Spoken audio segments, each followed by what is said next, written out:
They say the true law of the West wasn't written in Washington, but in the ledgers of men who turned debt into chains. Mrs. Calloway, now that your husband is gone, I'm afraid these debts fall to you. The bank will be taking possession of your land tomorrow morning. What they didn't expect was the stranger watching from the shadows, a man who recognized an old trick used against his own people for generations. I believe the lady's account has been miscalculated. In 1881, Texas, some called him a thief, others called him a troublemaker. But to those fighting to keep what was rightfully theirs, they called him something else entirely. Stay until the very end to discover the shocking truth behind this forgotten piece of American history, a story so dangerous to the powerful that they tried to bury it for over a century. Because sometimes justice wears an unexpected face. Before we dive deeper into this powerful story, I need you to do something important right now. Hit that subscribe button and ring the notification bell. Why? Because here at The Black Rancher, we're uncovering the hidden stories of black heroes who shaped the American West, stories deliberately erased from our history books. If you believe everyone deserves to see themselves in America's great narrative, share this video now. These forgotten tales of courage, dignity, and justice need to be told. Subscribe now, and let's preserve this legacy together. Now let's journey back to 1881 Texas, where our story begins. Cottonwood Springs, Texas, June 1881. The air inside First Territorial Bank hung heavy with cigar smoke and the scent of polished mahogany. Sarah Calloway clutched her handkerchief tightly, knuckles white against the delicate fabric, as she sat across from Thaddeus Morley, the bank president whose belly strained against his gold watch chain. "As I've explained, Mrs. Calloway," Morley said, his tone carrying the practiced patience of a man addressing a child, "your husband's signature appears on these loan documents. With his passing, the full amount, plus interest, comes due immediately." Sarah straightened her back, refusing to shrink beneath his gaze. At 32, with copper hair pulled back in a severe bun and eyes hardened by 3 years of managing the small cattle ranch alone, she was no stranger to difficult conversations. "That's impossible, Mr. Morley," she replied, her voice steady despite the fear gripping her chest. "Robert would never have taken such a loan without telling me. We owned that land free and clear. It was his father's before him." Morley smiled thinly, sliding a document across the polished desk. "His signature suggests otherwise, Mrs. Calloway. $5,000 borrowed last spring." He tapped a finger against the paper. "Due in full, with 15% interest." Sarah stared at the signature. It resembled Robert's hand, but something felt wrong. Her late husband had been meticulous about their finances, especially after his health began failing. She had managed their books for years. There had never been any loan. "This can't be right," she whispered, more to herself than to Morley. "The bank is being more than generous," Morley continued, leaning back in his chair. "Most institutions would have seized the property immediately. I've given you 3 months since your husband's passing, out of respect." The last words dripped with insincerity. Through the bank's front window, Sarah could see the main street of Cottonwood Springs. The town had grown considerably in the past few years. The railroad's arrival had brought new business, new money, and new appetites for land. Her ranch, with its reliable water source and proximity to town, had suddenly become valuable in ways Robert could never have imagined. "I need time," she said, fighting to keep her voice from breaking. "The herd is nearly ready for market. By autumn—" "I'm afraid time has run out, Mrs. Calloway," Morley interrupted, his patience visibly thinning. "The bank will take possession tomorrow morning. I suggest you use today to gather your personal belongings." Sarah felt the world narrowing around her. The ranch was everything: her home, her livelihood, her future. Without it, she had nothing. "There must be something," she began. "There isn't," Morley cut her off, standing to signal the meeting's end. "Unless you can produce $5,750 by 9 o'clock tomorrow morning, that land belongs to the bank." As Sarah rose on unsteady legs, the bank's door swung open. The sudden brightness from outside momentarily silhouetted the tall figure entering. Conversations hushed as heads turned toward the newcomer. He moved with the easy confidence of a man comfortable in his own skin, despite the stares. His clothes were trail-worn but well-maintained, dark trousers tucked into polished boots, a faded blue shirt under a leather vest.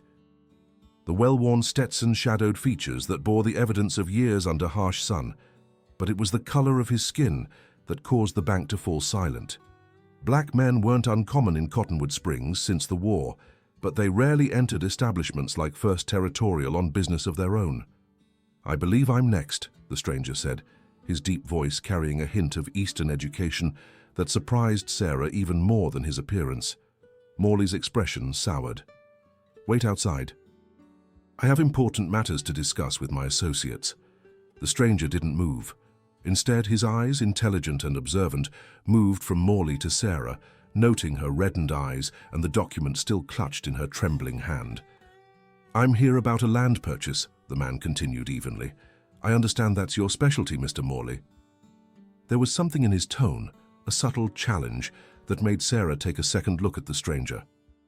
"Whatever business you think you have here," Morley began, his face flushing, "is legitimate and funded," the man finished, reaching into his vest to produce a leather wallet. "Isaiah Freeman. I've recently sold my interests in Colorado and am looking to establish new operations in this region." Sarah felt a strange flutter of hope as she watched Morley's expression shift from dismissal to calculation. The banker's greed was evidently battling his prejudice, and greed appeared to be winning. "Perhaps," Morley said slowly, "you should come back tomorrow. We may have a prime piece of property coming into our portfolio that might interest a man of business." Freeman's gaze shifted to Sarah again, lingering on the document in her hand. "I'm sure you would," he said quietly, "but I find I prefer dealing directly with property owners. Less complication." As Sarah moved toward the door, Freeman stepped aside, tipping his hat with a courtesy rarely afforded to women in her situation. Their eyes met briefly, and in that moment Sarah felt something pass between them, an unspoken understanding. Outside, the Texas sun beat down mercilessly. Sarah paused on the bank steps, dizzy with desperation. Tomorrow morning, everything would be gone. "Mrs. Calloway." She turned to find Freeman standing behind her, his expression unreadable. "I couldn't help but overhear your situation," he said, keeping his voice low. "Perhaps we might discuss it further." "I have a proposition that could benefit us both." Sarah hesitated. In normal circumstances, she would never consider private conversation with a stranger, let alone one who stood out so distinctly in a town like Cottonwood Springs. But these were not normal circumstances. "I have nothing left to lose, Mr. Freeman," she said simply. A smile touched the corners of his mouth, revealing a glimpse of something dangerous and determined. "That," he replied, "is where you're wrong." The Cottonwood Springs Cafe sat at the edge of town, far enough from the bank that Sarah felt she could breathe again. Unlike the other establishments on Main Street, Widow Parker's Cafe served anyone with money to pay, a policy that had earned her both criticism and a diverse clientele. Isaiah Freeman chose a table in the corner, positioning himself with his back to the wall and a clear view of the door, a habit Sarah recognized from men who had learned vigilance the hard way. "Coffee, Mr. Freeman?" Widow Parker asked, approaching their table with a pot in hand. "Please," he nodded, waiting until Sarah's cup was filled before continuing. "And perhaps some privacy, Mrs. Parker." The older woman gave a knowing smile. "Of course. Just wave when you need me." She retreated, shooting a curious glance at Sarah that promised questions later. Freeman waited until they were alone before speaking. "Your husband's been gone 3 months." "Yes," Sarah replied, surprised. "How did you—" "Small towns talk," he said simply, "and bankers like Morley rarely wait longer than that to move against a widow's property." Something flashed in his eyes, a controlled anger that suggested personal knowledge of such tactics. Sarah set down her cup. "Mr. Freeman, I appreciate any sympathy, but I don't see how—" "It's not sympathy I'm offering, Mrs. Calloway," he interrupted gently. "It's partnership." From his vest pocket, He removed a folded piece of paper and laid it on the table between them. Sarah recognized it immediately, a land survey map of the region. "Your ranch," he continued, pointing to a clearly marked section, "sits at the junction of Cottonwood Creek and the new railroad spur line. That makes it valuable far beyond its worth as grazing land." Sarah frowned. "I'm aware of that, Mr. Freeman. It's precisely why Morley wants it." "Not just Morley," Freeman corrected. "There's talk of a cattle syndicate forming, Eastern money backing local operations. They need a central holding property with water rights and rail access." Sarah's eyes widened as understanding dawned. "They're planning to control the entire region's shipping." Freeman nodded, impressed. "Exactly. Any independent rancher would have to pay whatever fees they demand to get cattle to market." "So Morley isn't acting alone," Sarah said, the pieces falling into place. "He's their front man." "Banks usually are," Freeman agreed. "They provide the respectability that naked greed lacks." Sarah studied the map, then looked up at the man across from her. His face revealed little, but his eyes held steady on hers. There was something reassuring in that steadiness, a quality she had rarely encountered since Robert's death. "What's your interest in this, Mr. Freeman?" she asked directly. "Why involve yourself in my troubles?" A ghost of a smile crossed his face. "Let's say I have experience with men who build empires by taking what others have worked for." He paused, choosing his next words carefully. "I owned a successful freight business in Denver. When the railroad wanted my contracts and warehouses, they suddenly discovered irregularities in my loans. The bank foreclosed within a week." "Yet you mentioned selling your interests," Sarah observed. "What was left of them?" he acknowledged. "I fought long enough to negotiate a sale rather than surrender completely, which brings me to my proposition." He leaned forward, lowering his voice. "I have capital to invest, enough to clear your supposed debt with the bank. In return, I want a partnership in your ranch operations." Sarah's breath caught. "You want to buy into my ranch?" "I want to preserve your ownership while expanding the operation," he clarified. "You know cattle in this land." "I know business and how to recognize a rigged game before the cards are dealt." Hope, dangerous and fragile, flickered to life in Sarah's chest, but practicality tempered it immediately. "Cottonwood Springs won't accept a partnership between a white widow and a black rancher," she said bluntly. "They barely tolerate me running the ranch alone." Freeman's expression didn't change. "I'm well aware of the town's likely reaction, Mrs. Calloway. That's why we wouldn't announce it as a partnership." "Then what?" she asked, confused.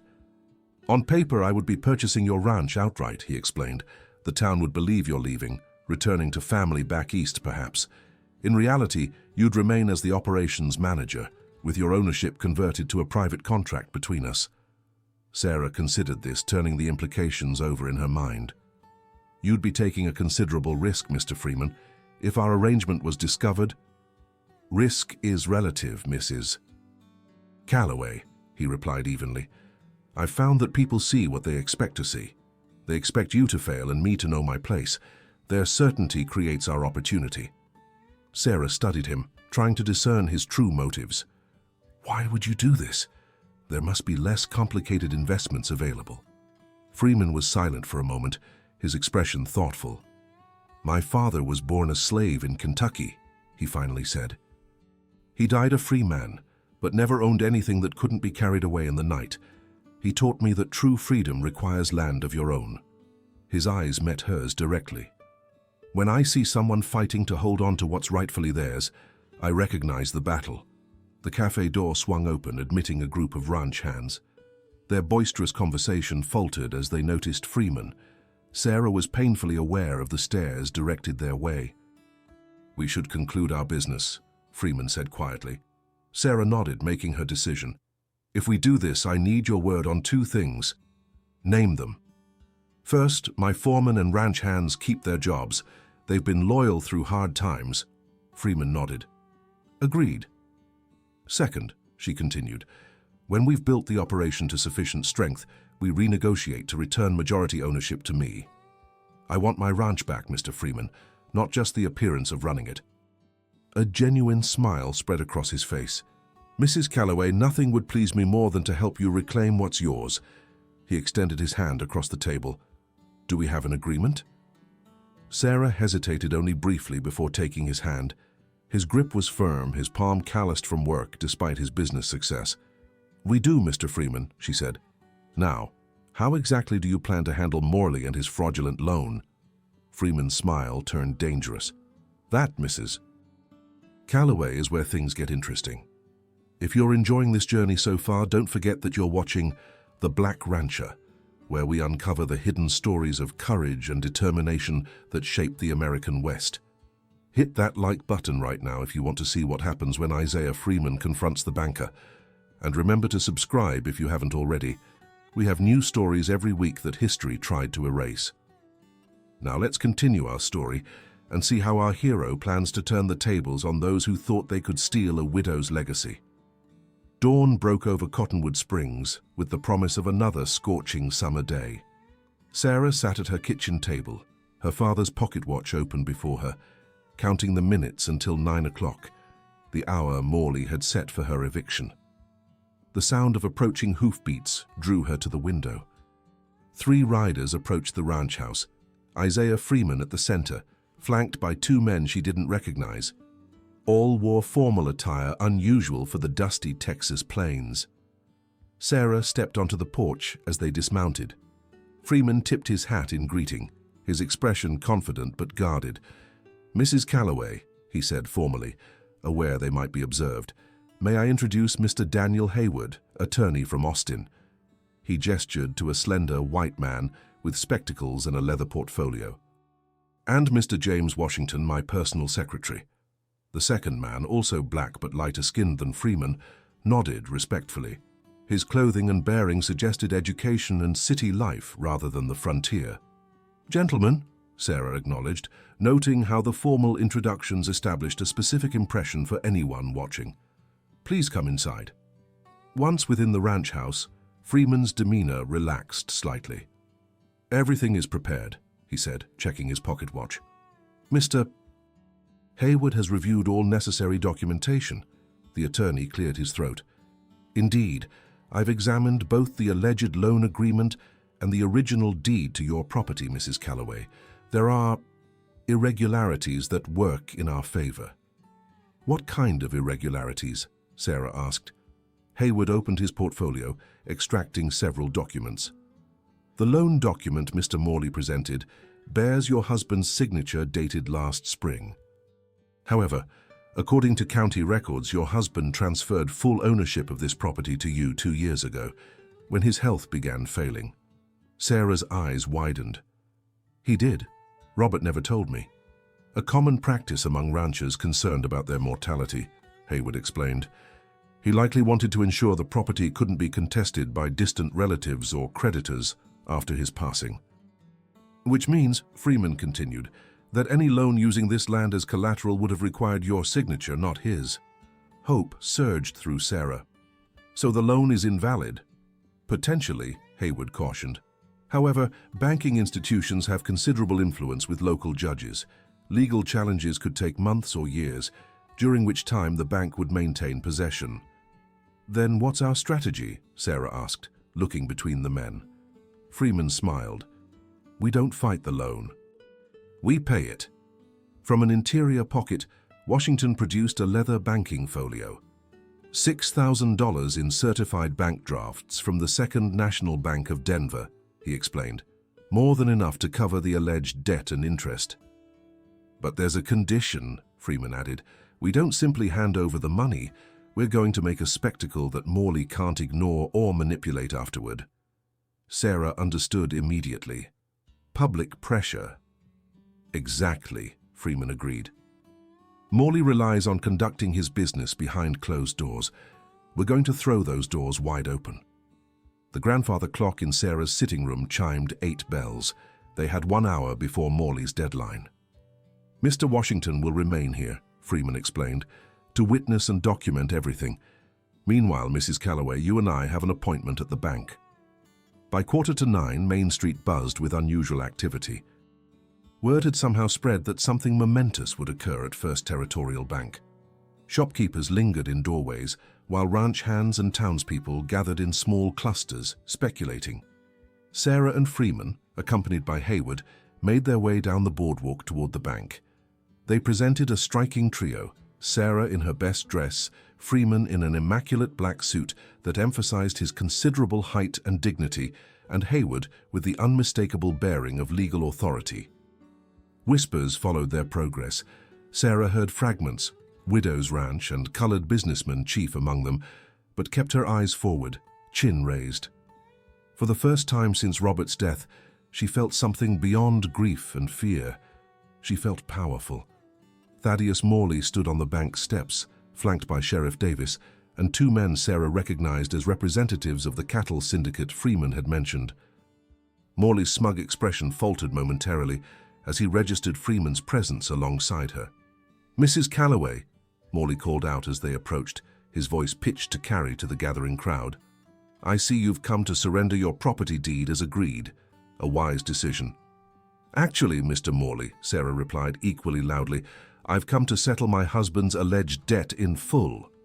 Murmurs rippled through the onlookers. This was unexpected drama, better than any traveling show. Morley's face reddened. "This is a private banking matter." "On the contrary," Hayward interjected smoothly, "repayment of a legitimate debt is a simple business transaction.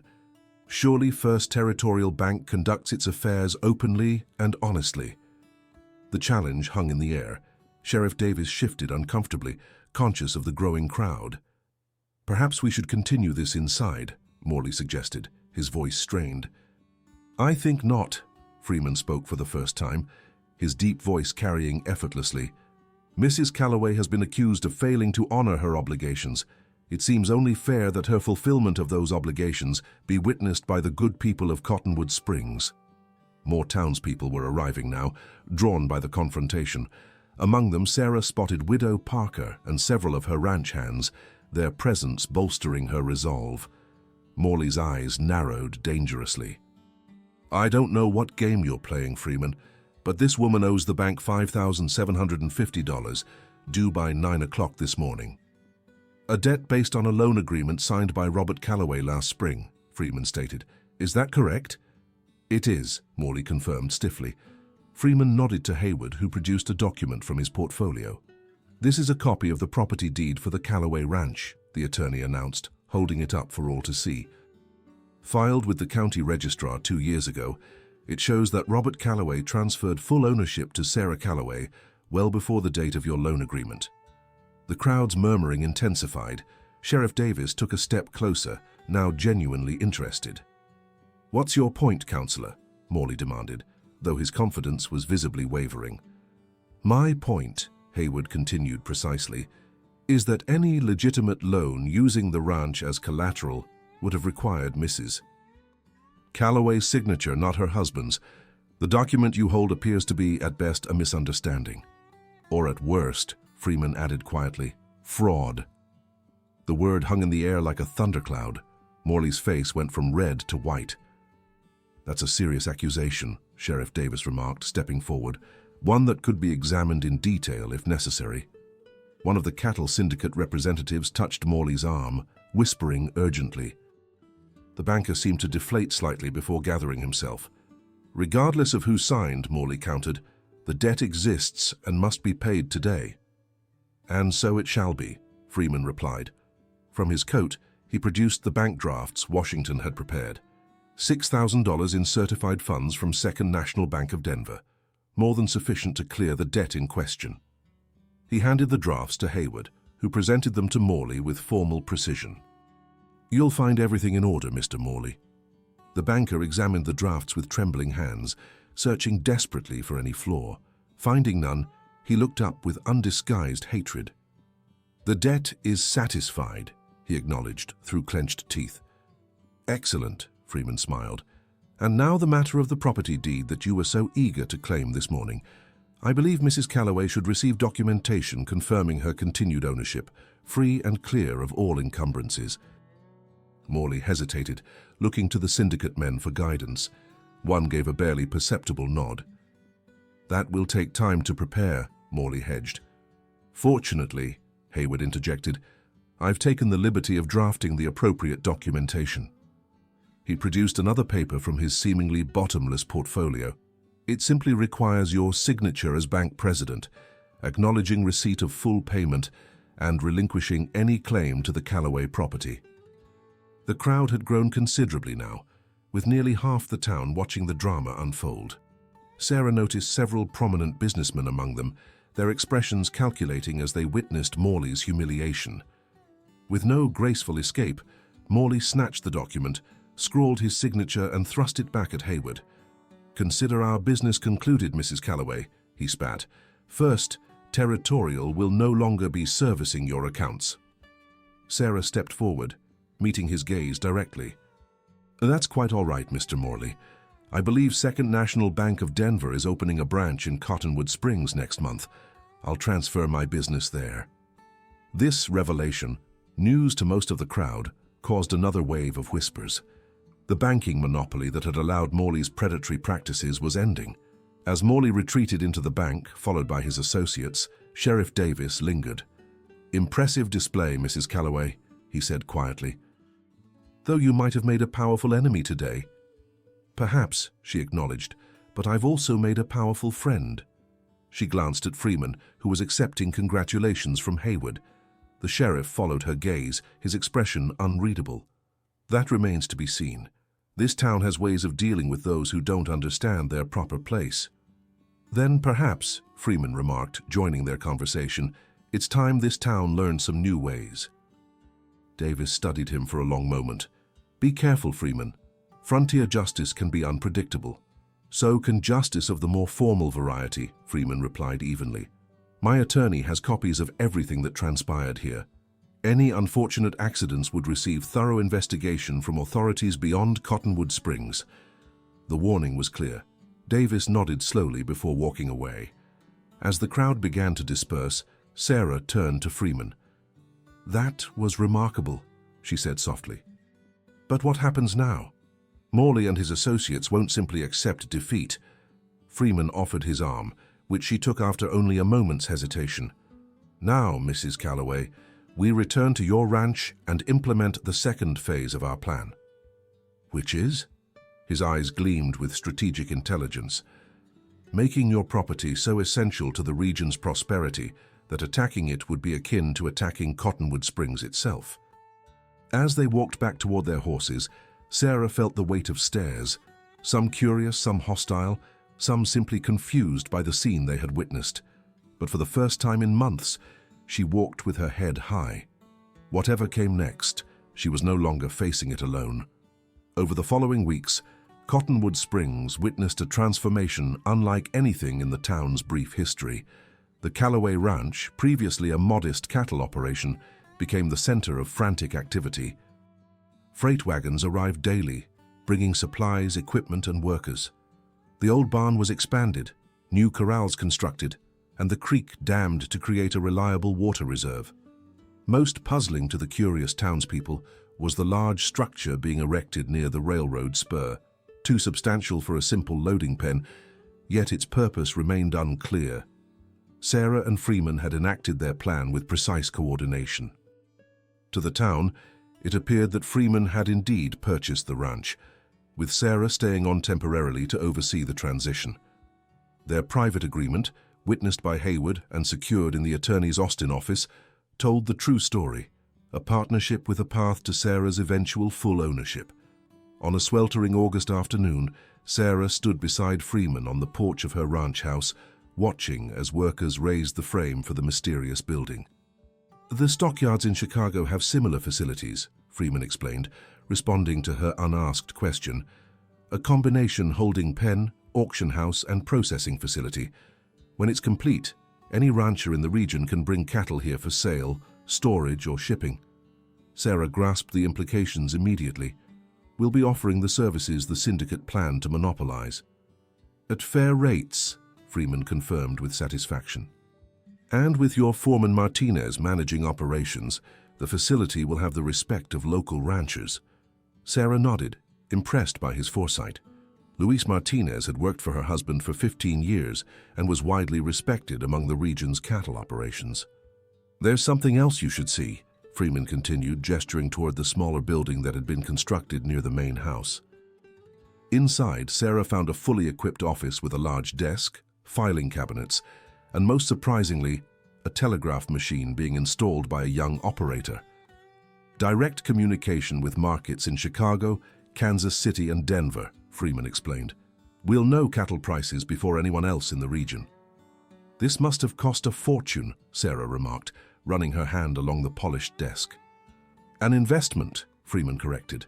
Information is as valuable as land in today's market. Sarah turned to him, her expression serious.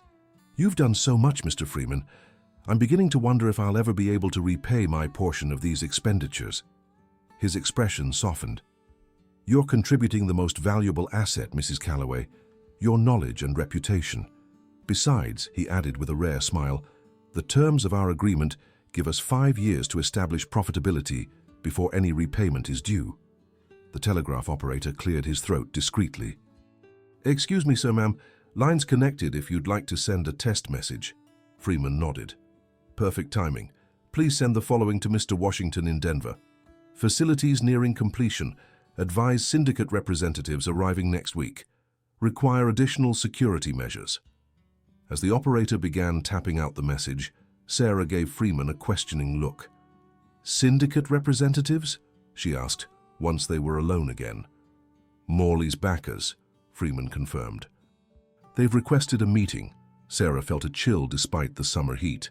They're still planning to take the ranch. They're businessmen before they're anything else, Freeman replied. They recognize we've established a strong position. Now they'll attempt to buy what they couldn't steal. And if we refuse? Freeman's expression turned grim. Then we'll face more direct methods, which is why I've arranged for additional security. Before Sarah could question him further, hoofbeats announced a rider approaching at speed. Luis Martinez pulled his horse to a stop near the porch, his expression troubled. Mrs. Calloway, Mr. Freeman, he called, dismounting quickly. There's trouble in town. Sheriff Davis is gathering men. Freeman stepped forward. What's happened? It's the bank, Martinez explained, removing his hat. Someone broke in last night. The safe was opened. Sarah felt her blood run cold. Was anything taken? Martinez nodded grimly. According to Morley, only one thing, the loan document with your husband's signature. Freeman and Sarah exchanged knowing looks. The only evidence of Morley's attempted fraud was now conveniently missing. Morley's blaming you, Mr. Freeman, Martinez continued. Says you orchestrated the theft to protect Mrs. Calloway from future claims. Freeman's expression remained calm, though Sarah detected a tightening around his eyes. A convenient accusation. I was here all night, as were you and the entire work crew. Truth won't matter if Davis decides to make an example, Martinez warned. There's talk of forming a posse. Freeman turned to Sarah. It appears our visitors have decided to arrive early and set the stage for their negotiations. What do we do? Sarah asked, struggling to maintain her composure. Freeman's reply was interrupted by the telegraph operator calling from the office doorway. Message from Denver, sir, he announced, holding out a slip of paper. Freeman read it quickly, his expression clearing. It seems Mr. Washington anticipated our needs. He handed the telegram to Sarah. The message was brief. Security detail arrived Cottonwood yesterday. 20 men, Buffalo soldiers. Captain Jefferson commanding. Buffalo soldiers? Sarah asked, hope rising in her chest. She had heard of the black cavalry units, their reputation for discipline and courage preceding them. Former members, Freeman clarified, now employed by a private security firm in Denver, owned by a former colonel from the 10th Cavalry. They're entirely legal, properly licensed, and exceptionally well-trained. Martinez whistled low. That changes the equation considerably. Indeed it does, Freeman agreed. Mr. Martinez, please ride back to town immediately. Find Captain Jefferson at the hotel and inform him of the situation. Tell him to deploy his men to the ranch by nightfall. As Martinez rode off, Sarah turned to Freeman. You knew this would happen? I anticipated something, he acknowledged. Though the theft is a particularly clever touch, it discredits us while removing evidence of Morley's fraud. Sarah paced the porch, thinking rapidly. We need to counter this move before Davis arrives with his posse. Freeman nodded. The telegraph gives us an advantage. With your permission, I'd like to send messages to the territorial governor, the federal marshal in Austin, and several newspapers. Messages saying what? That a respected rancher and legitimate businessman are facing violent intimidation after preventing a fraudulent seizure of property, Freeman explained, and that any actions taken against us will receive the fullest scrutiny from territorial authorities. Sarah considered this, then nodded. Do it. And send one more, to Hayward in Austin. He should file our partnership agreement with the county immediately. Freeman raised an eyebrow. That will reveal our arrangement. Exactly, Sarah replied, a new determination in her voice. I'm tired of hiding behind conveniences. If we're to build something here that lasts, it should stand in the open. A slow smile spread across Freeman's face. Mrs. Calloway, I believe you've just changed our defensive strategy to an offensive one. As they turned toward the telegraph office, Sarah paused. Mr. Freeman, Isaiah, there's something I need to know. He waited, his expression attentive. If this escalates, if Davis and his men come with violence in mind, are you prepared for what might happen? Freeman's eyes held hers steadily. I was born into a world that didn't believe I had the right to own myself, let alone property or dignity. Everything I've built has been constructed against resistance. He glanced at the bustling activity around the ranch. What we're creating here matters, Sarah. It's worth defending. The use of her first name wasn't lost on her. Something had shifted between them, from business arrangement to true alliance. Then we defend it together, she said simply. Because you're right. What we're building does matter. Not just for us, but for everyone who believes in the promise of this frontier. As the sun began its descent toward the western horizon, they stood side by side, watching as riders appeared in the distance. Not the sheriff's posse, but 20 disciplined men in neat formation, led by a distinguished officer in a cavalry-style uniform. The Buffalo Soldiers had arrived, and with them the next chapter in their struggle for justice was about to begin. As twilight descended over the Calloway Ranch, an uneasy peace held. Captain Jefferson and his men had established a perimeter, their disciplined presence transforming the property into a virtual fortress. Inside the main house, Sarah, Freeman, and Jefferson reviewed their strategy by lamplight. Sheriff Davis won't risk a direct confrontation, Jefferson asserted, his bearing reflecting his years of military service. Not against former U.S. cavalry with proper licensing. He'll attempt to wait us out or force a legal intervention. Which is precisely why our telegrams to the governor and federal marshal were essential, Freeman noted. They've established that we anticipate potential misconduct and have sought protection through proper channels. Sarah studied the map spread before them. What about Morley and the syndicate? Their accusation about the bank robbery was clearly designed to provoke immediate action. Jefferson smiled grimly. My men conducted some discreet inquiries in town. Several witnesses placed 2 strangers near the bank around midnight, men who arrived on yesterday's train and departed this morning. Hired hands, Freeman concluded, professional enough to leave no evidence connecting them to Morley or the syndicate. A commotion outside interrupted their discussion. Sarah moved to the window, peering through the curtain. Riders approaching, she reported. At least a dozen. Captain Jefferson joined her, his experienced eye assessing the approaching group. Sheriff Davis is leading them, but they're not moving like a posse. This appears more official. Freeman straightened his vest. It seems the confrontation we've been anticipating has arrived. Captain, please have your men visible but non-threatening. Of course, Jefferson agreed. Mrs. Calloway, I suggest you present yourself as the property owner from the outset. Establish your authority immediately. Sarah nodded, smoothing her skirt with suddenly trembling hands. Freeman noticed her nervousness and spoke quietly. Remember, we've broken no laws. We stand on solid legal ground. She met his gaze with renewed determination. Then let's go meet our visitors. Sheriff Davis reined in his horse at the edge of the ranch yard, clearly startled by the disciplined line of armed men standing at ease before the main house. Behind him, a collection of townsmen and what appeared to be county officials shifted uncomfortably in their saddles. This is an official visit, Mrs. Calloway, Davis called out as Sarah stepped onto the porch, flanked by Freeman and Captain Jefferson. I have with me Judge Parker from the county seat and representatives of territorial business interests." "You're welcome to approach, Sheriff," Sarah replied, her voice carrying clearly in the evening air. "Though I'm curious why such a visit requires so many armed men." Davis dismounted slowly, his eyes never leaving the Buffalo soldiers. "I might ask the same question, ma'am."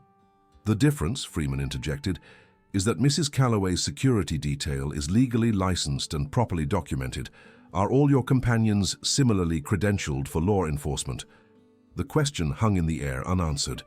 From among the riders, a distinguished older man with judicial bearing urged his horse forward. "Mrs. Calloway, I'm Judge William Parker," he announced. "I've been asked to mediate this situation before it escalates further." Sarah inclined her head respectfully. "You're welcome in my home, Your Honor, though I'm not certain what situation requires mediation." The judge dismounted, handing his reins to a deputy. "Perhaps we might discuss this privately." "By all means," Sarah agreed. "You may bring 2 representatives with you." After brief consultation, Judge Parker approached accompanied by Sheriff Davis and a well-dressed man Sarah recognized as Victor Hammond, a representative of the cattle syndicate who had been present during the confrontation at the bank. Freeman led the small group into the ranch house, where Captain Jefferson had already arranged chairs around the large oak table in the dining room. Once seated, an uncomfortable silence fell until Judge Parker cleared his throat. "Mrs. Calloway, serious allegations have been made concerning your business associate, Mr. Freeman," he began. "The theft from First Territorial Bank is a matter for proper investigation," Freeman interrupted smoothly. "One that would benefit from outside oversight, given Sheriff Davis's close relationship with Mr. Morley." Davis bristled. "Now see here." "Gentlemen," the judge cautioned, "let's maintain decorum." He turned back to Sarah. "Mrs. Calloway, there's also the matter of your property. It appears there may be confusion regarding its ownership." "There's no confusion whatsoever, Your Honor," Sarah replied confidently. "I am the sole legal owner of this ranch, as recorded in the county registry 2 years ago when my husband transferred the deed to me. Yet Mr. Freeman has been representing himself as having purchased this property," Hammond interjected, speaking for the first time. Freeman smiled thinly. "I never made such a representation, Mr. Hammond. Town gossip may have drawn that conclusion, but no sale documentation exists because no sale occurred." Hammond's eyes narrowed. "Then what exactly is your role here, Freeman? Why invest considerable resources in another person's property?" "Mr. Freeman and I have a formal business partnership," Sarah explained, producing a document from a nearby desk. "Filed this afternoon with the county clerk, it establishes the Calloway-Freeman Cattle and Shipping Company, with myself as majority owner." Judge Parker accepted the document, studying it with a practiced eye. "This appears to be in order," he admitted, passing it to Hammond, who scanned it with obvious disappointment. "A clever arrangement," Hammond remarked, his tone suggesting the opposite. "Though one wonders how the good people of Cottonwood Springs will react to such an unusual partnership." "I imagine they'll react with their pocketbooks, Mr. Hammond," Freeman replied evenly. "When our facilities offer fair prices and reliable service, most ranchers will find their principles quite flexible." Sheriff Davis leaned forward. "That doesn't address the bank robbery, Freeman. Morley insists you orchestrated it to eliminate evidence of the Calloway loan." "A loan that Judge Parker now knows was fraudulent," Sarah countered, "given that my husband couldn't have signed any valid loan agreement after transferring ownership to me." The judge raised a hand for silence. "These are serious allegations on both sides. However, without evidence, they remain merely accusations." "Perhaps this might clarify matters," Freeman suggested, producing a telegram from his pocket. "This arrived just before your party did. It's from the federal marshal in Austin, confirming that 2 known confidence men were apprehended on this morning's train to San Antonio. They were carrying a considerable sum and documents stolen from First Territorial Bank." He handed the telegram to Judge Parker, whose eyebrows rose as he read it.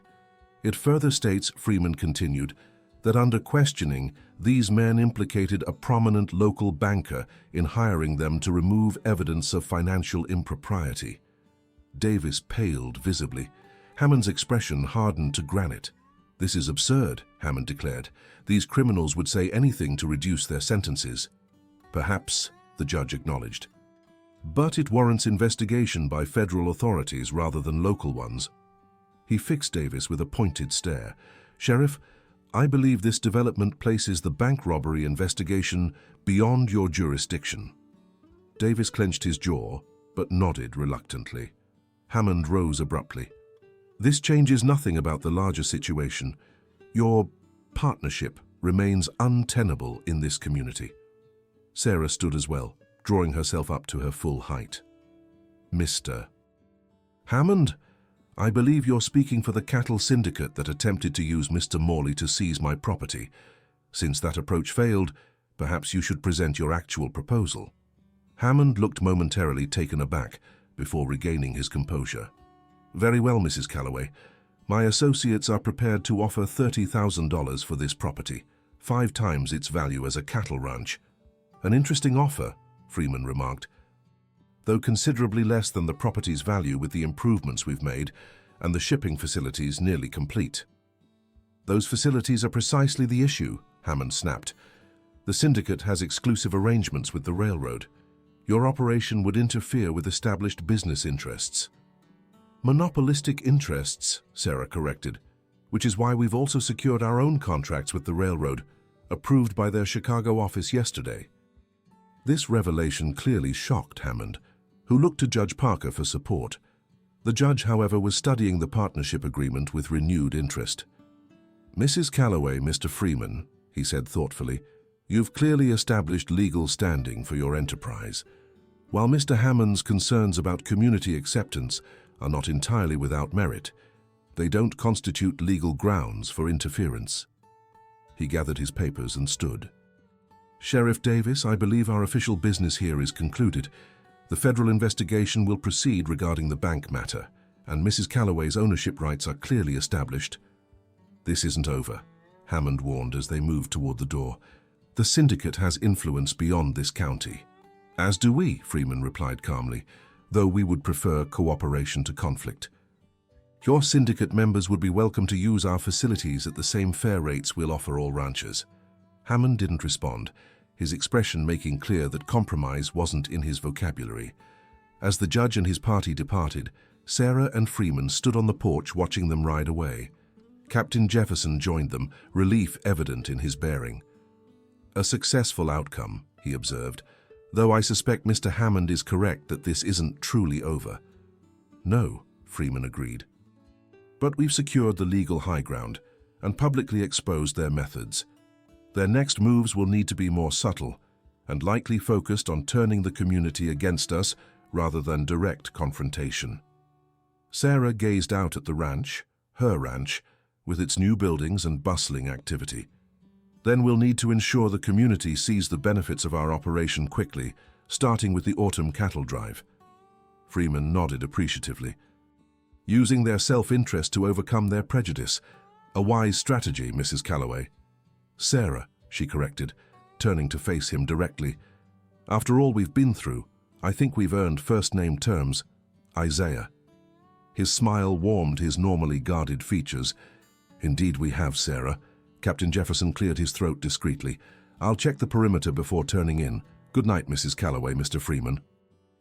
As Jefferson walked away, Sarah and Isaiah remained on the porch, the tension of the confrontation gradually ebbing away. "We did it," Sarah said softly, still somewhat amazed at their victory. "The first battle," Isaiah cautioned. "Many more lie ahead." She nodded, understanding the truth of his words. "But we won't face them alone." Isaiah's gaze met hers, holding it with an intensity that sent an unexpected warmth through her. "No," he agreed quietly, "we won't."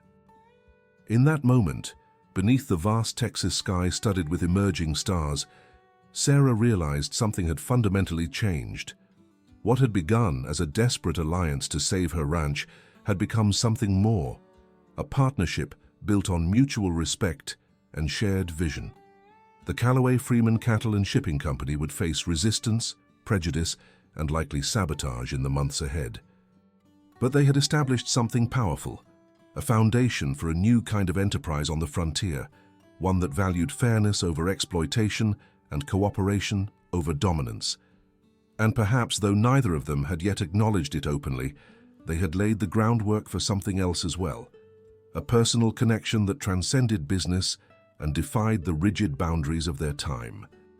As they stood together in comfortable silence, watching the night deepen over their shared achievement, both knew that the true journey was just beginning. If this story moved you, don't keep it to yourself. Hit that share button right now and help us spread these powerful forgotten histories that shaped America. These aren't just stories, they're pieces of our collective heritage that deserve to be remembered and honored. I want to thank you for staying with me through this journey of courage, justice, and determination. At The Black Rancher, we're committed to uncovering the erased chapters of history, the black cowboys, entrepreneurs, and pioneers who helped build the West against tremendous odds. Subscribe now if you haven't already, and join our growing community dedicated to preserving these vital stories. Leave a comment below sharing your thoughts or telling us which part of Isaiah and Sarah's story resonated with you most. Until our trails cross again, this is The Black Rancher, reminding you that true history is always more compelling and more inclusive than the sanitized versions we've been taught. Thank you for watching, and I'll see you on the next ride through our forgotten past.